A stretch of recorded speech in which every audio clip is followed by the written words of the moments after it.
पूरा यहाँ तक हो चुका है, स्मॉल इंटेस्टाइन के ऊपर पूरा हो चुका है। फैसिनेटिंग फैक्ट हो चुका है, पिछले वाले दिन फैसिनेटिंग फैक्ट पूरा हो गया था ना। तो आ जाओ अब इसमें स्मॉल इंटेस्टाइन पे। देखो स्मॉल इंटेस्टाइन हम इसके पहले क्या पढ़े थे एक बार बता दें। इसके पहले देखो हम लोग पढ़ चुके थे कि जितना पढ़ चुके हैं उतना, कि mouth, food pipe, liver, stomach, pancreas, इतना हम लोग पढ़ चुके थे, समझ गए। मतलब फूड माउथ में जाता है, फिर इसके बाद ओस्फेगस या फूड पाइप से होते हुए लीवर के बगल में कहाँ पे जाता है, स्टोमक में। लीवर के बगल में होता है लीवर, स्टोमक के ऊपर थोड़ा सा बगल में होता है लीवर, फिर उसके नीचे क्या होता है, पैनक्रियाज। स्टोमक के नीचे क्या होता है, पैनक्रियाज। अब इसके नीचे हम लोग पढ़ेंगे, ठीक ना, उसके नीचे बात पढ़ना है। अब देखो स्मॉल इंटेस्टाइन पे आ जाओ। देखो बगल में बना भी है, स्मॉल इंटेस्टाइन के बगल में वो बात भी बनी जो हम बता रहे हैं। देखो माउथ में फूड जाता है अंदर पहले माउथ कैविटी में, फिर फूड पाइप से, देखो बगल में बना, फूड पाइप से होते हुए, जिसको एस्फेगस बोलते हैं, स्टोमक में पहुंचता है। स्टोमक में पहुंचने के बाद स्टोमक के बगल में लीवर होता है, समझिए। लीवर के फिर स्टोमक के जस्ट बगल में इस साइड पे, लेफ्ट राइट साइड पे तुम्हारा स्टोमक के क्या है, अगर यहाँ से हम लोग बैठ के देखेंगे तो राइट साइड में हमारे राइट साइड में होता है, स्टोमक के राइट साइड में लीवर होता है। स्टोमक के राइट साइड में लीवर होता है, किसी भी ह्यूमन बीइंग के स्टोमक के राइट साइड में लीवर होता है और लेफ्ट साइड में पैनक्रियाज होता है, समझिए। देखो अब स्मॉल इंटेस्टाइन में माउथ से food pipe, stomach, liver, pancreas, small intestine, large intestine, anus, सही से जाता है फूड। अब देखो आ जाओ स्मॉल इंटेस्टाइन पे आ जाओ। After it's journey through the stomach की जर्नी के बाद, यानी हम लोग स्टोमक के बारे में पढ़ लिए, उसके बाद जो भोजन पहुंच गया स्टोमक में, है कि नहीं, after it's journey through stomach the partially digested food moved into small intestine. जो थोड़ा पच गया भोजन है, पार्शियली डाइजेस्टेड मतलब थोड़ा पचा, अभी पार्शियल मतलब थोड़ा, अभी थोड़ा पचा जो भोजन है वो कहाँ जाएगा, वो जाएगा तुम्हारा स्मॉल इंटेस्टाइन में। इसके बाद कहाँ जाता है, स्टोमक से स्मॉल इंटेस्टाइन में। Look at figure 9.4। फिगर 9.4 में हम लोग देख सकते हैं, it is a sketch of stretched out alimentary canal. या स्केच मतलब फिगर, स्केच मतलब फिगर ड्रा कर दिया जाता है, रफ फिगर। स्केच मतलब क्या चीज, rough figure. It is a sketch of stretched out alimentary canal. यह फैली हुई एलिमेंट्री कैनाल का, स्ट्रेच्ड एलिमेंट्री कैनाल क्या क्या है, स्केच है, रफ फिगर है। Guess how long it is, guess करिए कि कितनी लंबी है यह, गेस करिए कि कितनी लंबी यह है। यू विल बी सरप्राइज्ड, आप आश्चर्यचकित हो जाएंगे। दैट माने कि although it is called small intestine, यद्यपि हम इसको स्मॉल इंटेस्टाइन कहते हैं, it is almost 6 metre long, या 6 मीटर लंबी है। कितना लंबी है, 6 मीटर, तो बहुत बड़ा हो जा रहा है जी, है कि नहीं। 6 मीटर लंबी है, almost twice the height of your classroom. आपके क्लासरूम की जितना हाइट है उसका दुगना है, उसका दुगना है, जितनी हाइट है उसका दुगना, डबल है, इतनी लंबी होती है। अगर निकाला जाए शरीर में से तो इतनी लंबी रहेगी, पूरा लंबी यहाँ से वहाँ तक जाएगी पूरा, समझ गए, उसी में से फूट जाता है। You will be surprised to know that the small intestine is the largest part of the alimentary canal. आप यह जान के सरप्राइज होंगे कि स्मॉल इंटेस्टाइन एलिमेंट्री कैनाल का सबसे लंबा पार्ट है, सबसे लंबा पार्ट है। आता भी है एग्जाम में, कितनी लंबी होती है स्मॉल इंटेस्टाइन, 6 मीटर लॉन्ग, समझिए। अब आगे देखो, the small intestine receives digestive secretion from three source. Small intestine जो है वह डाइजेस्टिव सेक्रेशन पाती है, रिसीव मतलब पाती है, फ्रॉम थ्री सोर्स, तीन जगहों से। स्मॉल इंटेस्टाइन को तीन स्थान से, तीन सोर्स से क्या मिलता है? डाइजेस्टिव सेक्रेशन, यानी ऐसा सेक्रेशन मिलता है, ऐसा जूस टाइप का कुछ मिलता है जो कि फूड को डाइजेस्ट करता है स्मॉल इंटेस्टाइन में। उसका क्या नाम है देखो, the inner lining of small intestine. पहला क्या है? Inner lining of small intestine, अंदर की लाइन होती है, स्मॉल इंटेस्टाइन में लाइन होती है। And two more structures associated with the alimentary canal, और दो और स्ट्रक्चर है जो कि एलिमेंट्री कैनाल से एसोसिएटेड होते हैं। उनका नाम क्या है देखो, the liver and the pancreas. अब बताया है, लीवर होता है और पैनक्रियाज होता है। किससे एसोसिएटेड होता है? एलिमेंट्री कैनाल से। The liver secretes bile, liver क्या सिक्रेट करता है? बाइल सिक्रेट करता है। Which is mildly basic in nature, जो कि थोड़ा बहुत जो है लगभग बेसिक नेचर का होता है। किसका नेचर कैसा होता है? बेसिक। हम लोग एसिड बेसिस साल्ट पढ़े ना, एसिड बेसिड और न्यूट्रल, है कि नहीं? जो बाइल है सेक्रेट करता, बाइल मतलब जूस, बाइल मतलब जूस टाइप का कुछ सेक्रेट करता है, निकलता है इसी से। विच is mildly basic in nature, जो कि नेचर में कैसा होता है? बेसिक। उसका नेचर टेस्ट करने पर कैसा रहेगा? बेसिक रहेगा। Recall the neutralization reaction in chapter exploring substances acidic basic and neutral. Recall करिए मतलब याद करिए। क्या याद करिए? चैप्टर को जो हम लोग क्लास 6 में पढ़े थे, नहीं इसी में पढ़े थे, इसी में पढ़े थे ना, exploring substances acidic basic and neutral. इस चैप्टर को याद करिए। अब याद करिए क्या होता था उसमें? एसिड बेस को न्यूट्रलाइज कर देता था, एसिड बेस मिला देने पे न्यूट्रल हो जाता था, है कि नहीं? यही होता था। Bile neutralize acid present in the food moving down from the stomach and break down fat into tiny droplets making its digestion easier. Bile क्या करता है? न्यूट्रलाइज कर देता है। बाइल बेसिक है, इसलिए एसिड जो उसमें रहेगा फूड में उसको क्या करेगा? न्यूट्रलाइज कर देगा। Bile न्यूट्रलाइजेज acids present in the food, food में प्रेजेंट एसिड को न्यूट्रलाइज कर देता है। Moving down from the stomach, जो कि स्टोमक से नीचे जाता है। एंड ब्रेक डाउन फैट, और फैट को ब्रेक कर देता है। इन टिनी ड्रॉपलेट, छोटे छोटे पार्ट में, छोटे छोटे पार्ट में ब्रेक कर देता है। मेकिंग इट्स डाइजेशन इजियर, इससे इसका डाइजेशन इजी हो जाता है, आसान हो जाता है। Making it digestion easier. Alimentary canal if it is secreted out, stretched out, लिखा है ना बगल में figure. Alimentary canal if it is stretched out, alimentary canal इसी तरह का रहेगी अगर इसको स्ट्रेच कर दिया जाए। एलिमेंट्री कैनाल को अगर थोड़ा स्ट्रेच कर दिया जाए तो जैसा फिगर बना है या बगल में, इसी तरह की एलिमेंट्री कैनाल होगी। समझिए? एलिमेंट्री कैनाल में सब आता है। कहाँ से शुरू होता है एलिमेंट्री कैनाल? माउथ से। माउथ, फूड पाइप या oesophagus, stomach, liver, pancreas, small intestine, large intestine, ये सब वेनस तक जाता है एलिमेंट्री कैनाल। अब आगे देखो, अब नीचे, the pancreas secrets pancreatic juice. Pancreas से क्या निकलता है? पैनक्रियाटिक जूस निकलता है। पैनक्रियाटिक जूस यानी लिक्विड टाइप का कुछ निकलता है पैनक्रियाज से। Which is also basic in nature, जो क्या होता है, जो जूस निकलता है वो भी नेचर में बेसिक होता है। And helps neutralize acid present in the food, और फूड में प्रेजेंट एसिड को न्यूट्रलाइज करने में हेल्प करता है। बेसिक नेचर मतलब bitter taste, bitter in taste. Acidic nature मतलब सावर इन टेस्ट। ये सब पढ़े थे हम लोग ना। यह होता है नेचर, ना कि ये नेचर या शरीर में नेचर कोई नहीं होता है, ठीक ना?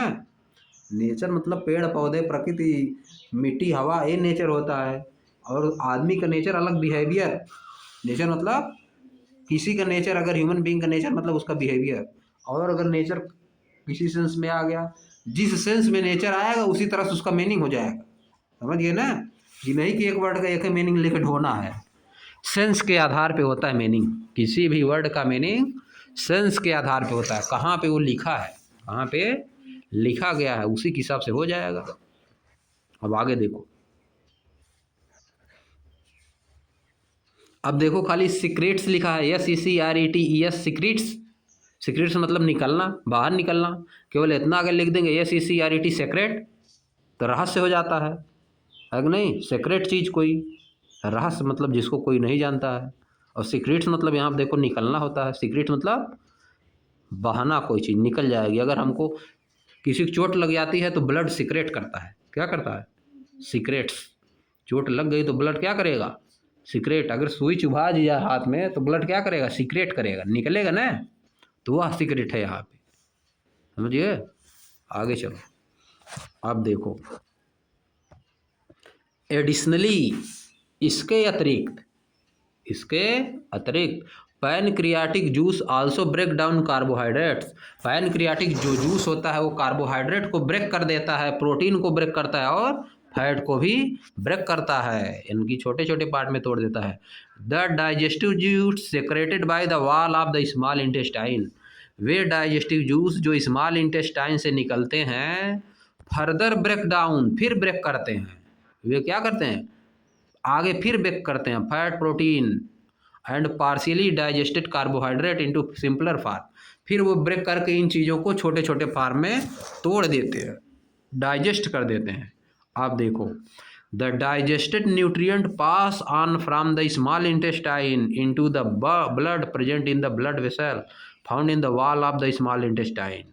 आप देखो सेंटेंस बड़ा लिखा, द डाइजेस्टेड न्यूट्रिएंट, जो डाइजेस्ट किया हुआ न्यूट्रिएंट है, जो डाइजेस्ट किया गया न्यूट्रिएंट मतलब कार्बोहाइड्रेट, विटामिन, फैट, प्रोटीन, ये सब जो शरीर में है, पास ऑन मतलब होके जाता है from the small intestine, small intestine से होके कहाँ पे जाता है, इनटू द ब्लड, ब्लड में चला जाता है, present in the blood vessels, जो कि ब्लड वेसल्स में पाया जाता है, ब्लड उसमें चला जाता है, ब्लड वेसल्स में ब्लड पाया जाता है ना, उसी में चलता है blood. Found in the wall of the small intestine, जो कि स्मॉल इंटेस्टाइन की वॉल में पाए जाते हैं। कौन पाए जाते हैं, blood vessels, blood vessels found in the walls of the small intestine. एक बार फिर, the digested nutrient pass on from the small intestine into the blood present in blood vessels, present in blood vessels, जो digested nutrient है, pass on मतलब होके जाते हैं from the small intestine, small intestine से पास होके जाते हैं कहाँ पे, इनटू द ब्लड, ब्लड में चले जाते हैं, present in blood vessel, blood में, ब्लड वेसल्स में जो ब्लड प्रेजेंट होती हैं उसमें न्यूट्रिएंट चले जाते हैं, न्यूट्रिएंट उसमें चले जाते हैं। Found in the walls of the small intestine, जो कि स्मॉल इंटेस्टाइन की वॉल पे पाई जाती हैं। ब्लड वेसल्स कहाँ पाई जाती हैं, स्मॉल इंटेस्टाइन की वॉल पे पाई जाती हैं। अब देखो यहाँ small intestine, this process is called absorption of nutrients, इस प्रोसेस को क्या बोलते हैं, एब्जॉर्प्शन ऑफ न्यूट्रिएंट बोलते हैं। This process is called the absorption of nutrients, इस प्रोसेस को न्यूट्रिएंट का एब्जॉर्प्शन बोलते हैं। How are these nutrient absorbed from the small intestine, ये न्यूट्रिएंट कैसे एब्जॉर्ब किए जाते हैं स्मॉल इंटेस्टाइन से। How are these nutrient absorb from the small intestine, small intestine से ये न्यूट्रिएंट कैसे एब्जॉर्ब किए जाते हैं, इसके बारे में बताएगा। अब देखो, the inner lining of the small intestine is thin, small intestine के अंदर जो लाइन होती है वो क्या होती है, बहुत पतली होती है। And has thousand of finger like projection, उसमें फिंगर की तरह से प्रोजेक्शन उठा हुआ पार्ट, थोड़ा छोटा छोटा बहुत होता है, वो दिखाई थोड़ा ना देगा कि इतना बड़ा रहेगा फिंगर भर का, है कि नहीं, वो बहुत छोटा होता है, बस उतना बड़ा बनाया है इसमें, समझिए, वो देख नहीं पाएगा कोई, इतना छोटा होता है। समझिए, प्रोजेक्शन फिगर 9.5 देखो बगल में बनाया है, समझिए, इसी तरह का होता है। ये तो बहुत बड़ा बड़ा बना दिया, बहुत एकदम रेशा की तरह एकदम रहेगा। कैसा रहेगा? रेशा एकदम बहुत पतला, कोई देख नहीं पाएगा उसको। आगे देखो, that increases the surface area of the efficient nutrient observation. जिससे क्या होता है, न्यूट्रिएंट के एब्जॉर्ब करने का सरफेस एरिया बढ़ जाता है। सरफेस एरिया बढ़ जाता है तो सोख लेता है ना, क्या करता है? सोख लेता है। जैसे सोखता पानी सोखता है, सोखता पानी सोखता है ना, उसी तरह से यहाँ पे न्यूट्रिएंट सोखाता है, एब्जॉर्ब होता है। एब्जॉर्ब मतलब सोख लेना, समझिए। दैट इंक्रीजेज, जो फिंगर लाइक प्रोजेक्शन है ये, वो क्या करता है? एब्जॉर्ब कर लेता है। क्या करता है? एब्जॉर्ब, खींच लेता है न्यूट्रिएंट को। Efficient nutrient absorption. अब आगे देखो, these finger like projection allow the digested nutrient to pass into the blood. ये फिंगर लाइक जो स्ट्रक्चर हैं, इन्हीं से सोखने के बाद, इन्हीं से एब्जॉर्ब होने के बाद तो कहाँ हो जाता है? पास है, पास into the blood. Digested nutrient कहाँ पास हो जाता है? ब्लड में पास हो जाता है। इसी सोखाता, पहले क्या होता है? सोख लिया जाता है, एब्जॉर्ब कर लिया जाता है। फिंगर लाइक स्ट्रक्चर जो होते हैं, उन्हीं से जो डाइजेस्टेड न्यूट्रिएंट होते हैं एब्जॉर्ब कर लिए जाते हैं। एब्जॉर्ब करके ब्लड में चले जाते हैं। कहाँ चले जाते हैं? ब्लड में। फिर क्या होता है? ब्लड क्या करता है? Which carries them to different part of the body. जो उनको बॉडी के डिफरेंट डिफरेंट पार्ट में लेके जाता है, उनको बॉडी के डिफरेंट पार्ट में लेके जाता है। किनको? न्यूट्रिएंट को। जो न्यूट्रिएंट एब्जॉर्ब हो गए उनको डिफरेंट डिफरेंट पार्ट में लेके बॉडी के जाएगा। These nutrient provide energy. ये न्यूट्रिएंट एनर्जी प्रोवाइड करते हैं। दीज न्यूट्रिएंट्स, जो न्यूट्रिएंट्स हैं ये प्रोवाइड एनर्जी, एनर्जी प्रोवाइड करते हैं। सपोर्ट ग्रोथ, इनसे ग्रोथ होती है, हम लोगों का ग्रोथ होती है। रिपेयर होता है, रिपेयरिंग, कोई चोट लग गई तो उसका रिपेयर होगा। And help the body function properly, और बॉडी को हेल्प करने, फंक्शन करने में, काम करने में, आराम से बॉडी चलती रहे, सब काम होता रहे, उसमें क्या करते हैं? हेल्प करते हैं, उसमें हमारी हेल्प करते हैं। अब देखो यहाँ पे साइंस एंड सोसाइटी के बारे में कुछ पढ़ लिया जाए। देखो क्या दिया है। अब देखो, सीलियक डिजीज नाम दे दिया है। Coeliac disease is a condition, एक कंडीशन है in which the body react to gluten, जिसमें बॉडी ग्लूटेन से रिएक्ट करती है। और ग्लूटेन क्या है? ग्लूटेन के बारे में लिखा है, ए प्रोटीन फाउंड इन व्हीट, एक प्रोटीन जो व्हीट में पाई जाती है। और किस में पाई जाती है? बार्ली में पाई जाती है, एंड राई, और राई में पाई जाती है। ये सब प्लांट का नाम है। ये सब क्या है? प्लांट। व्हीट, बार्ली एंड राई, समझ गए। सीलियक डिजीज एक कंडीशन है जिसमें बॉडी रिएक्शन करता है ग्लूटीन प्रोटीन से। ग्लूटीन प्रोटीन से, ग्लूटीन प्रोटीन किस में पाया जाता है? व्हीट, बार्ली और राई में। अभी आगे क्या होता है? दिस रिएक्शन, या रिएक्शन डैमेजेज, मतलब डैमेज कर देता है, नष्ट कर देता है the inner lining of small intestine, small intestine की इनर लाइनिंग को नष्ट कर देता है। वेयर न्यूट्रिएंट्स आर एब्जॉर्ब, जहाँ पे न्यूट्रिएंट एब्जॉर्ब किए जाते हैं उस लाइनिंग को ही नष्ट कर देता है। एज ए रिजल्ट, परिणाम स्वरूप, मतलब इसके परिणाम स्वरूप, इसका परिणाम क्या होता है जब नष्ट हो जाता है? तो इसका परिणाम क्या होता है? The intestine can not function properly, intestine सही से काम नहीं कर पाती है। The only way to manage coeliac disease, coeliac disease को मैनेज करने का एक ही तरीका है, ओनली वे, केवल एक तरीका, वो क्या है? टू अवॉइड फूड, इस तरह के फूड से बचें। दैट कंटेन ग्लूटेन, जिसमें ग्लूटेन पाया जाता है, इस तरह के फूड से बचें, इसको न खाएं। जैसे कि क्या है? मिलट,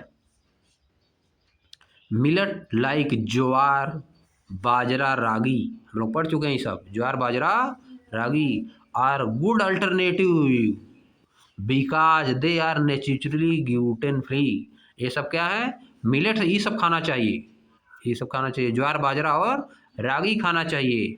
व्हीट नहीं खाना चाहिए क्योंकि व्हीट में पाया जाता है ग्लूटेन प्रोटीन। किस में पाया जाता है? व्हीट में। ज्वार, बाजरा, रागी में नहीं पाया जाता है। Millets like jowar, bajra, ragi are good alternative because they are naturally gluten free, क्योंकि ये नेचुरली ग्लूटेन फ्री होते हैं, नेचुरली ग्लूटेन फ्री होते हैं। आगे लार्ज इंटेस्टाइन पे अब आ जाओ। Large intestine, after most of the nutrient are digested and absorbed in the small intestine, ज़्यादातर न्यूट्रिएंट स्मॉल इंटेस्टाइन में डाइजेस्ट कर लिए जाते हैं और एब्जॉर्ब कर लिए जाते हैं। डाइजेस्ट भी हो जाएंगे और एब्जॉर्ब भी हो जाएंगे। What happen to the undigested food, undigested food के साथ क्या होता है, जो फूड बच गया उसके साथ क्या होता है, it moves into the large intestine, या लार्ज इंटेस्टाइन में चला जाता है। The large intestine is about 1.5 metre in length, large intestine 1.5 metre length में कितना होती है, 1.5 metre. It is shorter than the small intestine, या स्मॉल इंटेस्टाइन से छोटी होती है। देखो उल्टा नाम लिखा है, लार्ज इंटेस्टाइन छोटी, स्मॉल इंटेस्टाइन बड़ी, समझ गए। उसका लेंथ 6 मीटर स्मॉल इंटेस्टाइन का, इसका length 1.5 metre. Then why it is called the large intestine, तब इसको लार्ज इंटेस्टाइन क्यों बोला जाता है, क्या रीजन है। The reason is that it is wider, reason यह है क्योंकि यह चौड़ी होती है। It is wider than the small intestine, या स्मॉल इंटेस्टाइन से चौड़ी होती है, वाइड होती है, इसीलिए इसको बोला जाता है large intestine. The large intestine absorbed water and some salt from the undigested food, large intestine क्या करती है, वाटर और कुछ साल्ट को एब्जॉर्ब कर लेती है। अनडाइजेस्टेड फूड से वाटर और साल्ट को एब्जॉर्ब करेगी, thus making the waste semi solid. इस तरह से जो वेस्ट मटेरियल बचता है, पचने के बाद जो बचता है उसको क्या कर देती है, सेमी सॉलिड बना देती है। सेमी सॉलिड, उसमें कुछ सॉलिड रहेगा, कुछ थोड़ा बहुत लिक्विड रहेगा, तो उसको बोला जाता है semi solid. This semi solid waste is called stool, इस सेमी सॉलिड वेस्ट को क्या बोलते हैं, स्टूल बोलते हैं। The stool is then stored in the lower part of the large intestine, तब स्टूल हमारे लार्ज इंटेस्टाइन के लोअर पार्ट में स्टोर कर लिया जाता है। जो बचा है उसको लार्ज इंटेस्टाइन के लोअर पार्ट में स्टोर, कॉल्ड द रेक्टम, उसको रेक्टम बोला जाता है। लार्ज इंटेस्टाइन के जिस पार्ट में स्टोर होता है स्टूल, उसको क्या बोलोगे, rectum. Until the body is ready to get rid of, जब बॉडी इसको तैयार, जब तक बॉडी इसको तैयार नहीं होती बाहर करने के लिए, तब तक वह कहाँ पे रहता है, अनडाइजेस्ट जो फूड बच गया वो कहाँ पर रहता है, रेक्टम में। कहाँ पर रहेगा, रेक्टम में। Eating fibre rich foods, fibre rich जिसमें फाइबर पाया जाता है, ऐसे फूड को खाना, जैसे कि fruit, vegetable and whole grains, खड़े अनाज, खड़े अनाज, इस तरह के फ्रूट को खाना। Help the large intestine function properly, इन सबों को खाएंगे तो लार्ज इंटेस्टाइन सही से काम करेगी। By making the stool easier to pass, और स्टूल आराम से पास हो सकेगा, स्टूल आराम से पास हो सकेगा, आगे बढ़ पाएगा।